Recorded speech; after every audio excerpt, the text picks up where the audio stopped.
Let us consider the idea that a human being is much more than the physical body.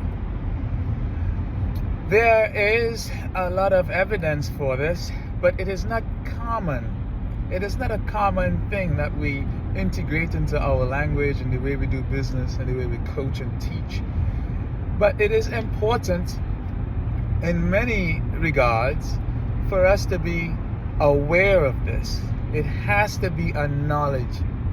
We have to know that man came from the spiritual world into the human body. When he dies, he leaves the physical world and enters back into the spiritual world. How do you explain death to a child? Here's a great example. A butterfly leaving the chrysalis. A butterfly leaving its little shell behind and flying off. This little shell, you can imagine the caterpillar as well, moving around. Well, that's the human being. That is the human being on earth. It cannot fly. The body walks around on the ground. But upon death, the cocoon or the corpse sits there, and then for the soul or I don't want to go into details about the different names for these parts of the human, but the physical body sits there and for a little while, and then boop, the butterfly flies off into the spiritual world. So you explain that to the child. Where is grandfather? Oh, my son, grandfather left his body here and he's back into the spiritual world. You just came from the spiritual world yourself.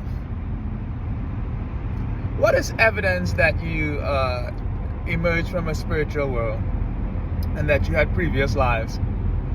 Well, if you look at conscience is an internal thing.